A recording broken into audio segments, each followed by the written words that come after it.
Okay. मन की शक्ति, प्रकार, चेतन और अवचेतन मन और उसके कार्य। ब्रेन एक भौतिक चीज़ के जैसा है।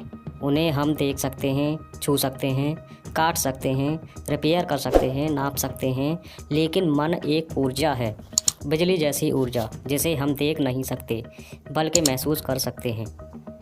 मनुष्य का जीवन बेहतरीन बनाने में मन का बहुत महत्वपूर्ण योगदान है। यहाँ पहले तो ये बात क्लियर कर लेते हैं कि वास्तव में मन क्या है और इसमें कौन कौन सी शक्ति हैं। मन यानी कि हमारा माइंड, कंप्यूटर की भाषा में कहा जाए तो यह एक सॉफ्टवेयर है, और ब्रेन यानी कि हमारा मस्तिष्क, कंप्यूटर की भाषा में बात करें तो यह एक हार्डवेयर है। हमारे जीवन को बेहतर बनाने के लिए यह अति आवश्यक है कि हम यह समझें कि हमारा मन कैसे कार्य करता है और कैसे हम मन की शक्ति को समझकर अपने जीवन को बेहतर बना सकते हैं। कई बार मन की इस शक्ति का दुरुपयोग के कारण मनुष्य के जीवन में कठिनाई भी आ सकती है। जैसे उदाहरण के तौर पर समझें, बिजली का गलत उपयोग किया जाए तो शॉर्ट सर्किट, विस्फोट जैसी घटनाएं हो सकती हैं। ठीक इसी प्रकार मन की ऊर्जा का दुरुपयोग होने के कारण जीवन में कई समस्या आ सकती हैं।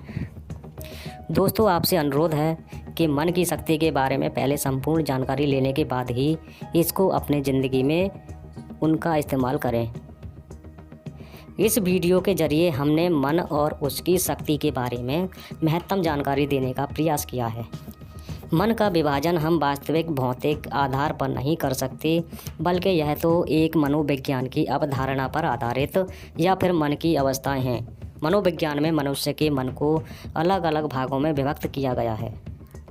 मुख्य रूप से मन के दो भाग हैं, चेतन मन और अवचेतन मन। मनोविज्ञान की इस अवधारणा को समझकर हम अपने जीवन में एक बड़ा परिवर्तन ला सकते हैं। चेतन मन हमारी चेतन या सक्रिय अवस्था है, जिसमें हम सोच, विचार और तर्क के आधार पर निर्णय लेते हैं या कोई कार्य करते हैं। अवचेतन मन तर्क एवं सोच विचार के निर्णय नहीं लेता, बल्कि यह हमारे पिछले अनुभवों एवं धारणाओं के आधार पर स्वचालित तरीके से काम करता है। चेतन मन हमारी जागृत अवस्था में ही काम करता है, लेकिन अवचेतन मन जब हम सो जाते हैं उसके बाद भी काम करता है। यानी कि अवचेतन मन 24 घंटे काम करता है। जब भी कोई व्यक्ति पहली बार साइकिल चलाना सीख रहा होता है तो उसे साइकिल को ध्यानपूर्वक नियंत्रित करना पड़ता है।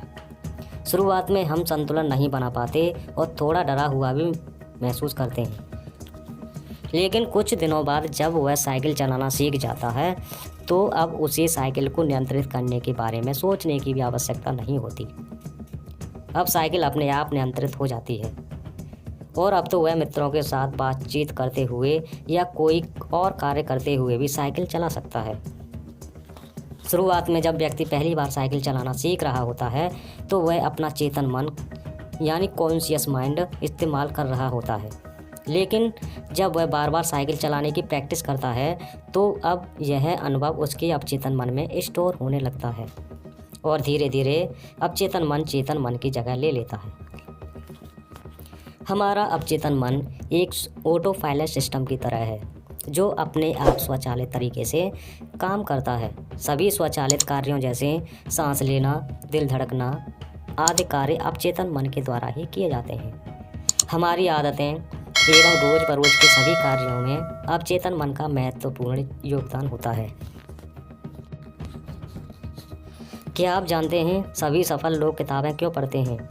सबकॉन्शियस माइंड, दिमाग का यह नियम समझकर अपना जीवन बदल सकते हैं। चेतन मन के कार्य।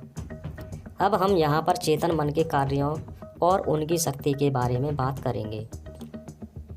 तो आइए जानते हैं चेतन मन के कार्य। संवेदना पर का नियंत्रण।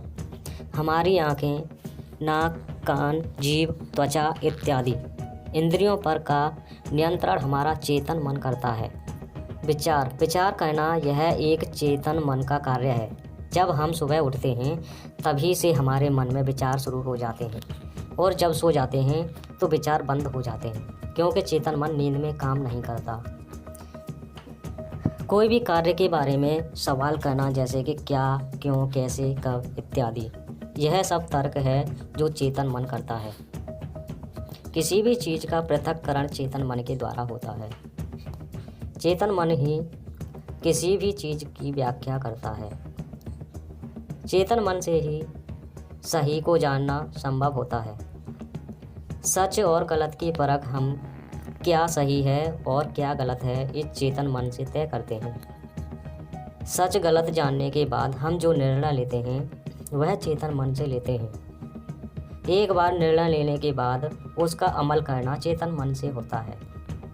किसी भी बात की पसंदगी चयन, जैसे कि क्या करना, क्या देखना, क्या खाना, क्या खरीदना इत्यादि, हम चेतन मन से करते हैं।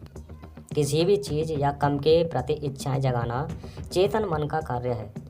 अब चेतन मन के द्वार पर पहरेदारी करना, कोई भी गलत विचार या बात हमारे अवचेतन मन में न जाए, इसलिए चेतन मन उसकी चौकीदारी करता है और ऐसे खराब और नकारात्मक विचारों को अवचेतन मन में जाने से रोकता है।